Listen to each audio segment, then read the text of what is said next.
Hi, I'm Lachlan McVie, and today I'm going to be talking about the imminent and enormous stock market crash that is about to occur in the USA and how that's going to bleed out into the rest of the economies throughout the West. I'm going to be talking about how we got here and the productivity and invention and innovation stagnation that's occurred in the West throughout the past few decades. We're going to be talking about how the West has maintained the lifestyle that it has, and through immigration, debt, and offshoring. We're going to talk about what will cause the crash and the AI bubble, and we're going to go into depth about the AI bubble.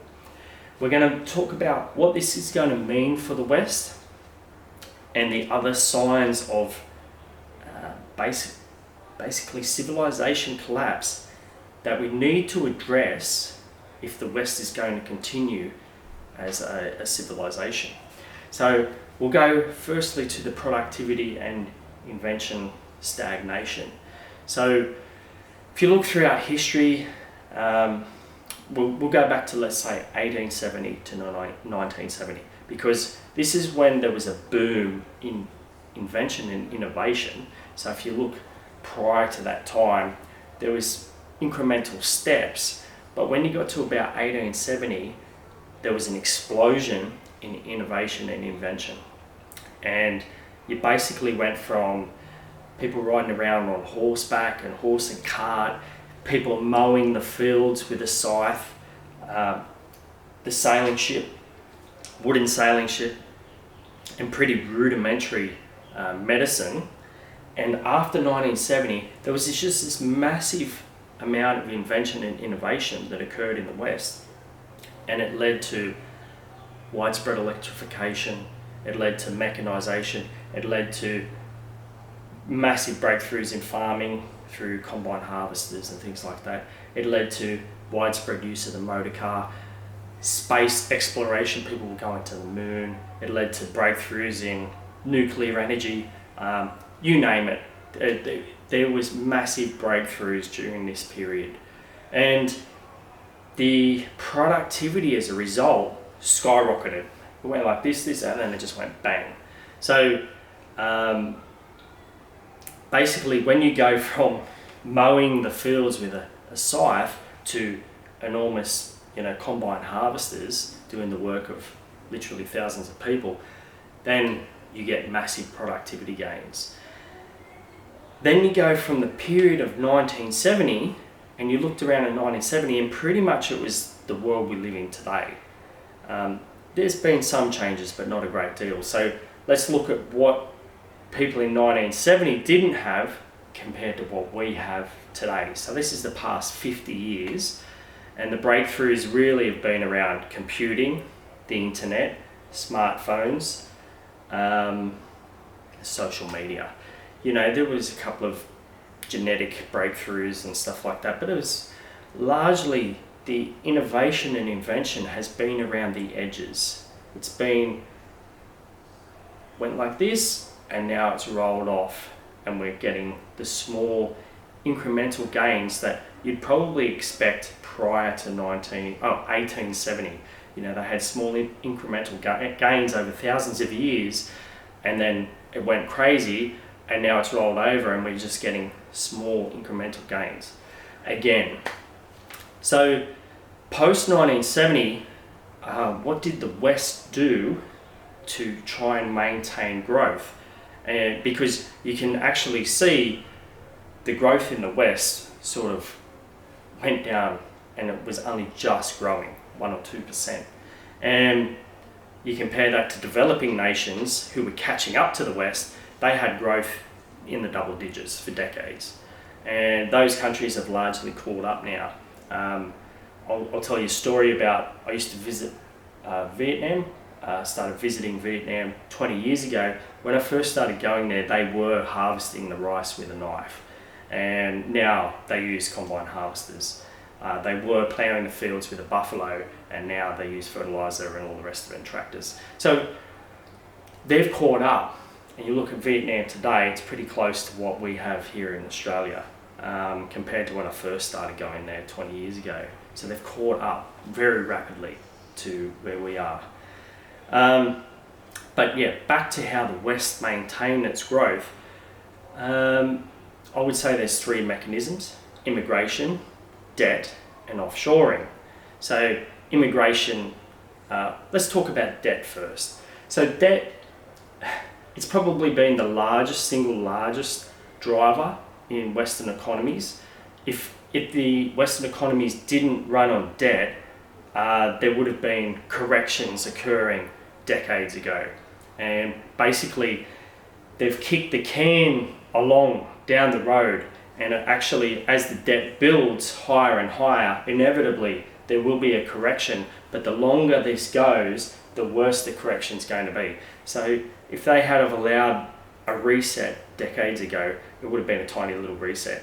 But now we've gone like this, and it's going to be enormous. The GFC, for most countries, Australia didn't really feel the GFC, but for most countries, there was a correction, but since then it's just built again, and now there's massive debt problems. As evidence of this, I'll talk about the US government debt, which is 39 trillion or whatever it's at. It grows by the second, and that largely continues to fund the American growth, is the debt that they just keep piling up. Trump and Musk and co are trying to address that and rein in government spending, but if they do that, there's going to be a correction anyway. So I commend them for doing that, because they have to do it. You can't just keep building debt forever. But yeah, I'll talk about that shortly anyway. The other way the West has been, and this has gotten larger and more out of control, I would say, in recent times, is through immigration. So the way this sort of works, immigration, if you have 10 people in your economy and then you let 10 people immigrate, then you have 20 people. Now that's 20 consumers, 20 people working. You've almost doubled the size of your economy. Now, if you grow your economy naturally through childbirth, then it's slow. It takes 20 years, and the children themselves take a lot of investment in terms of schooling, in terms of medicine, in terms of all these government requirements to bring that child from 0 to 18, 20 years old to be a productive member of society. Whereas if you just have immigration and you get working age people coming in to the country, then you just grow that immediately. So it's like a sugar hit. And that's why the UK, the USA and Australia have had pretty much unfettered, and European countries have had unfettered immigration in recent times. They're literally trying to prop up the economy. And there's now a pushback against that, because do you even have a country if it's just open borders? So that's another way that they've been trying to prop up the economies. And then the last way is what they call offshoring. So in the West, they've largely hollowed out the manufacturing base in the West, and then shipped that off to developing countries like China, Vietnam and so on, where they build the goods at a lower rate because they're developing, the labour's cheaper, and then you're getting the goods cheaper. So it looks like you're maintaining your lifestyle, but really you're just getting those goods cheaper. And that's starting to wear off now, because those countries like China, Vietnam, etc., they're getting ever more developed themselves. So you've got to try and find new countries to find cheaper goods again. But it's just, it's wearing off. So those three mechanisms is how the West has been maintaining its growth. But the one that's particularly damaging is the debt, because it results in bubbles. So the debt pushes up asset prices, and you end up with stock market bubbles, housing bubbles, and a whole range of bubbles. In Australia, we have an enormous housing bubble, which should have corrected multiple times throughout the past few decades, and they've just continued to build it. through a tax loophole that the government has built into the system called negative gearing, and also government grants like first home buyer grants, but also through the mechanism of reducing the supply through excess regulation, but largely increasing the demand through unfettered immigration. So they've actively pushed these bubbles because that's one of the ways that growth has been maintained in the West, through asset bubbles. So now we're going to talk about the crash and why I believe there's a crash coming. So the primary evidence for an imminent crash, there's a number of reasons why I believe there's an imminent crash. One of the reasons is the 2 and 10 year bond inversion in the US. So you can just look that up, just type that into Google, 2 and 10 year bond inversion. And basically every time the 2 and 10 year bond yields invert, you can start the clock ticking as to when there's going to be a recession or a depression. And the length of time and the depth of that inversion predicts how bad the recession or depression is going to be. Now, that inverted during Biden's administration, and it inverted for years. It inverted for the longest period in history, longer than during the build-up to the Great Depression, and then it re-inverted just before Trump got into office. And usually after it re-inverts, you have 3, 6, 12 months before you have the crash. Usually the other signs that there's an upcoming recession is interest rate cuts. So the interest rates go up, and then when there's soon to be a recession, you begin to see the cuts again. That's a demonstration of the weakness in the economy. So that's one of the reasons why is this 2 and 10 year bond inversion. That's pretty strong evidence that there's something major that's going to occur. If you also follow like the major players in the US stock market, you can see that they're pulling out, and you can look up the big names for yourself. I don't want to name them. You can look them up for yourself. But if you look at their portfolios, they're getting out of stocks and they're getting big on cash and gold. So this behavior was last seen in the lead up to the GFC. So people can see, the professionals can see that something's coming. The other evidence is the US stock market has largely had most of its growth from 7 companies. And these companies have been dubbed the Magnificent Seven, because they're so unbelievable how much they've grown. And this is leading into what is going to cause the crash. And this is what I'm calling the AI bubble. So during the pandemic, I think the Western governments had a perfect opportunity to let the system reset, but they didn't let it reset, and they continued to kick the can down the road by printing money and giving money away. And that inevitably led to the inflation that we saw across the West. And that's why we had inflation. They were just printing money and giving it away. The reason I think that they didn't let it reset at that time is they thought they had the Hail Mary, which is AI. Now, I follow AI.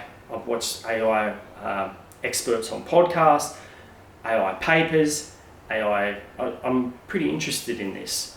And I've been watching it fairly closely. And you'll watch some of these AI experts, and they'll talk about AI like, they'll mention immortality. They will mention utopia. They will mention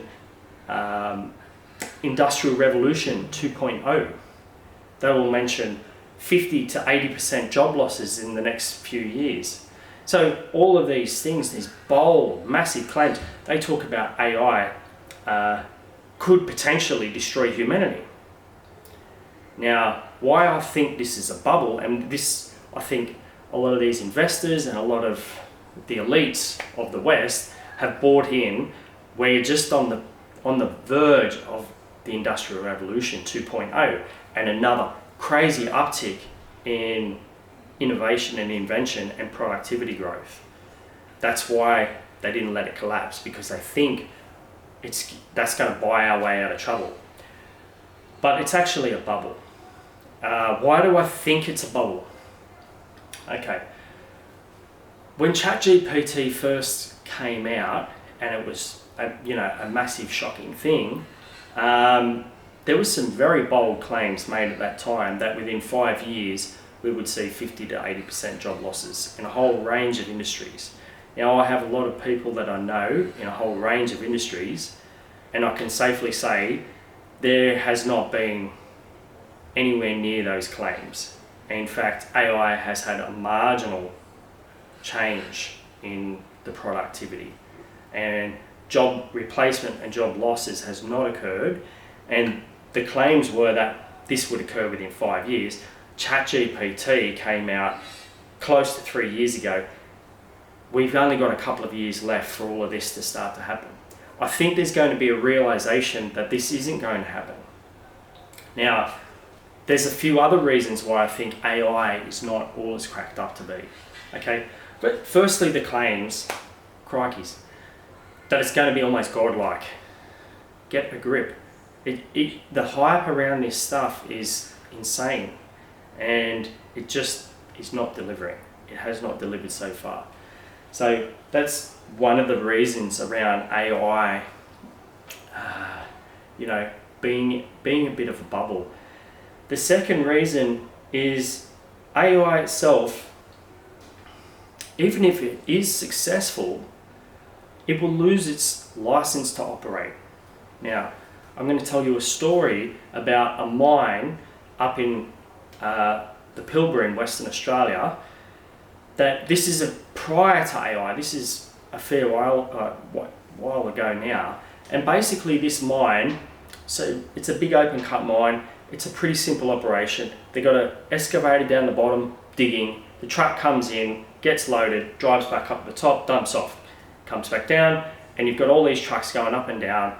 It's very simple operation.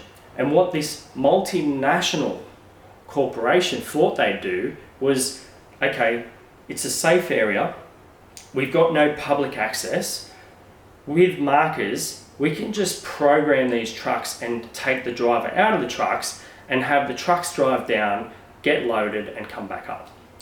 Okay, it's basically what they're talking about AI is going to do. And what happened is the mine lost its license to operate because people don't put up with it. Okay, they don't like a multinational corporation taking all the profits and the regular person getting nothing. And even if the mine was to say, oh, we're going to give you royalties or something like that, it still would not have a license to operate. Okay, so they had to abandon the idea and basically go back to drivers. So that's what will happen to AI if it does lead to crazy job losses, because when the Industrial Revolution occurred, people could still work. They just transitioned.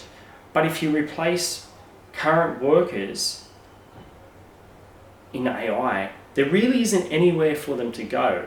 So you have to look at some sort of universal basic income or something, but people won't stomach it, they won't take it. So at best, the multinational corporations that are going to own the AI and are going to be driving it will lose their license to operate, and basically it will be banned, or you're going to have major problems for the owners of these corporations, and I'm talking French Revolution style stuff. So even if AI is successful, it won't be successful. So it can't win. Even if it does win, it doesn't win. It is a bubble. So the other claims that AI is going to be godlike, AI is going to create a utopia. AI is going to create interstellar transportation overnight. AI, all of these crazy claims, they're not there either. And I would say this: intelligence has a diminishing rate of return, and this is evidenced by the natural order and also within humans. So within humans, the most intelligent people do not run the country, or the most intelligent people, it's not even a very accurate predictor of success in human society. So the most intelligent of us aren't the most successful quite often. Then you go through to the natural world. Intelligence, we've been evolving for long time as life forms, and there could have been many opportunities for hyper-intelligent species to occur.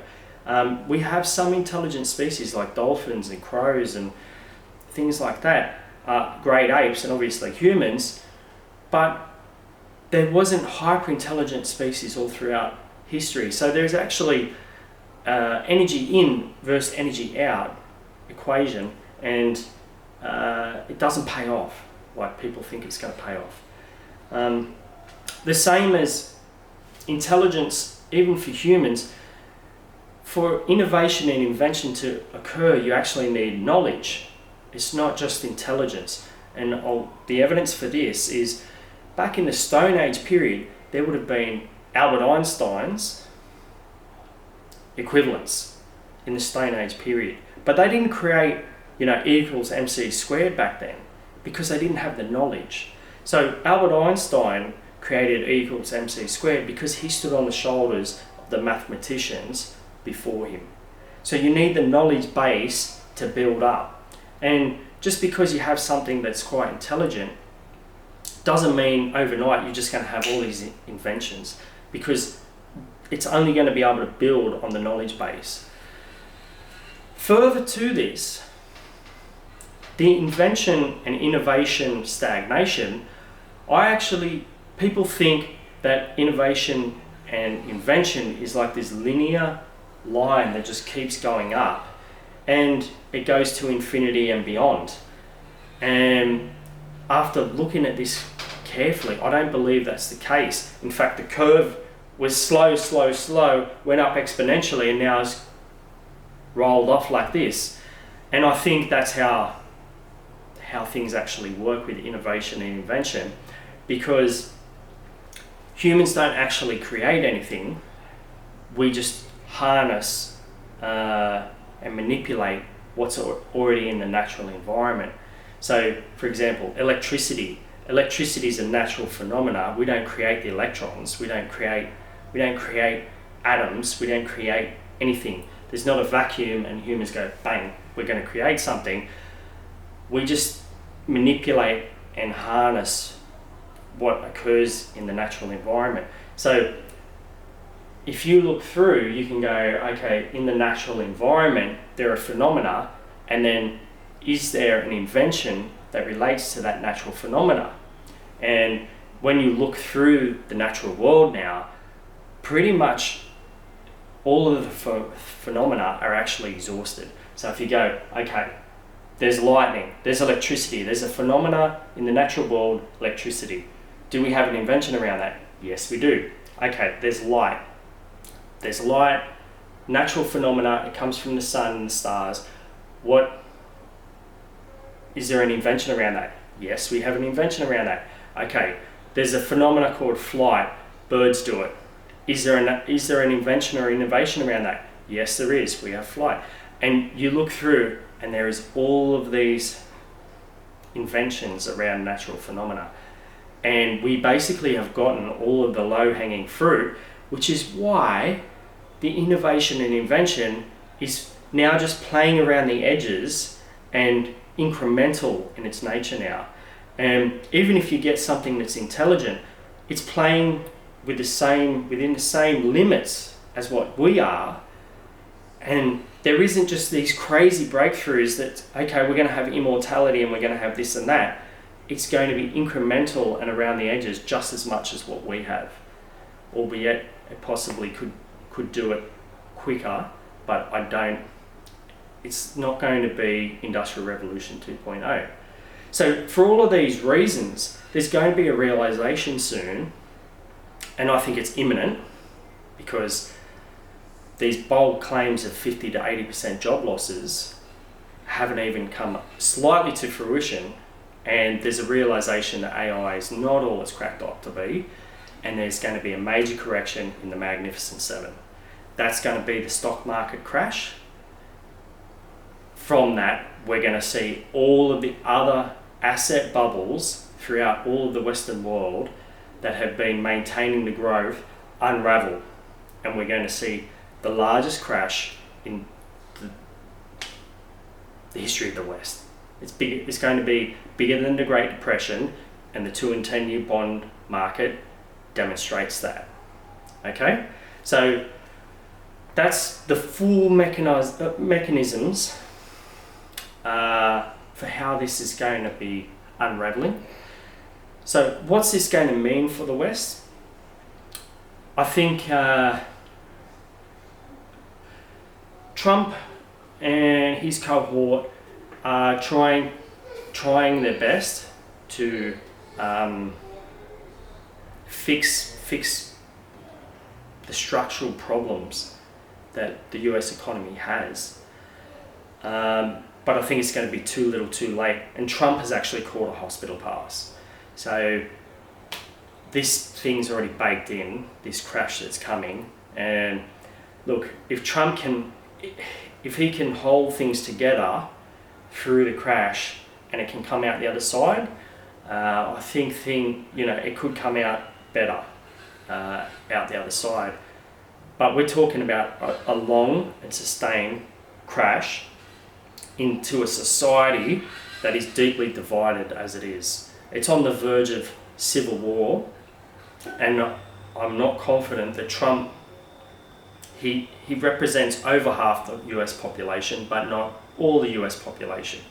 And I don't know if the US will survive this coming crash, as I believe that many Western nations will fall into civil strife and civil war. Basically what we're looking at is pretty much the end of the Roman Empire 2.0. So why do I think that? There are other signs of civilization collapse. Okay, the economic crash is only one part, it's one symptom. But the other signs include declining birth rate, which precipitates pretty much every civilization collapse throughout history. You've got sexless and unmarried young men at record levels. I saw a statistic that if the marriage age goes above 27 or 28, I can't remember what it was, but it was around that age, it predicts civil unrest, and that's already occurred across the West. The debasement of the currency, or printing of money, that precipitated the fall of the Roman Empire, and we've already embarked on that. And after this crash, I think that's what they're going to try and do to mitigate the problems, is print money and give it out, which will make inflation and make it worse. But that's common, that happened during the Roman Empire as well. The other thing is the inability to win wars. Look, empires, when they commence, they project militarily, and I would say the USA is it's part of the Western Empire. It's a continuation of the British expansion and the other European powers' expansion and the westernization of the globe. But that comes from the military projection and expansion. And when the empire or the Western civilization can't project militarily anymore, then that's a common thing. And that happened during the end of the Roman Empire as well. So the empire itself begins to rely on proxies and mercenaries and things like that. And we're already seeing that. So I think when the USA lost the war in Afghanistan, you know, you can say all you want about USA military superiority, but they couldn't beat the Taliban, who, you know, pretty much are guys with AK-47s and sandals living up in the mountains. So you can't say the US is crazy unbelievable if it can't project militarily like that. And then you've got the other signs, which is just a lack of virility in general. You've got addiction is widespread, be it drug or other types, gambling or the internet or gaming and things like that. We have an obesity epidemic, which is part of that as well, the addiction problem. Then we've got mental health issues. You know, it's more common than not now that people have mental health issues. That's a symptom of a sick society. So, can this be turned around? Yes, it can. The crash is baked in and the economic hardship is baked in. It's whether or not the people within our society can come and see a common ground and rally around a flag or rally around a vision, a collective vision of the future. And if our society can rally around a flag or a collective vision of the future, then our society will have a future. But if we have disputing visions of what the future looks like, and we're rallying around different flags after this collapse occurs, then you're going to end up with civil wars, civil unrest, and societal collapse. So it all depends on us as individuals, whether or not we can rally around a common vision and flag of what our future is going to look like. That's really going to depend on, are we all going to be on board with what that looks like? So that's pretty much, it's not all doom and gloom. Civilizations and empires can have rebirths if everybody shares the vision, if everybody shares the rallying cry and cooperates to move through. The hardship that we're going to feel could be a good thing. It could be something that we all, a bit like the pandemic, we all went through it and we've come out the other side and, okay, we went through a pandemic. Very good. And it could be we went through the greatest depression, not the Great Depression, but the greatest depression. And we came out the other side and we had the hardship. Or it could be the end of the Roman Empire, and what that will mean, okay, the end of Western civilization will mean the end of widespread travel to anywhere, because the passport system and everything like that, you won't just be able to fly somewhere and get off the plane and go through, because maybe at the other end the international rule of law won't apply. So at the other end they could just chop your head off. That is pre-Western civilization, or when there is no dominant civilization, that's what occurs. So during the Roman civilization, you could travel anywhere in the Roman Empire, and that would be okay. During the Mongolian Empire, you could do the same within the borders. When that ends, you can't go from one end to the other. You could possibly die by any means. I think the internet, it would be the end of the internet, because the internet relies on that cooperation between international countries. They'll just sever the lines of the internet, or the satellites and so on won't be maintained, and it will just fall apart. I think that's sort of what the end of the Roman Empire or Western civilization will mean. It just means,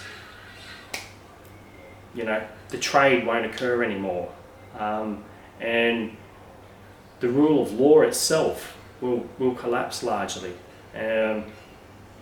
So if you want to see what that looks like, just study the period post, which was, some of the Dark Ages, that period post Roman civilization before the Renaissance occurred, and you'll just see it was pretty rough period. But anyway, so what can we do? What can we do? Well, I think if we want to continue as a national project, and we believe that the Western civilization is a good thing, then we can start to try and create a shared vision of what that's going to look like in the future, and get on board and rally around the flag. If that's something that we want to be a part of, also I think there's going to have to be a relaxation of government regulation and an ability for the regular citizen to help maintain themselves. And I'm talking about sort of return to people having vegetable plots and getting produce and things like that from local farmers, and the regulation not preventing that from occurring. And likewise around construction and a whole range of things. That regulation needs to really come down so that regular people can sort of flourish. But yeah, I'm not so confident that the Western civilization will survive this. So I think as an individual, building friendships, and I wouldn't go and build a bunker and store it with all supplies, because people can come and take that stuff. But if you've got your friends with you, you can maintain your life. So friends and family and things like that is going to be very important coming into the future, as well as keeping yourself mentally and physically fit. You have to do that. That's going to be super important moving forward. So if you're not mentally or physically fit, you need to take steps to get that in order, because when times get tough, you need to look after yourself and the people around you. You need to have that capability. But I think that's enough for today's video. Thanks for watching, and yeah, good luck. Thank you.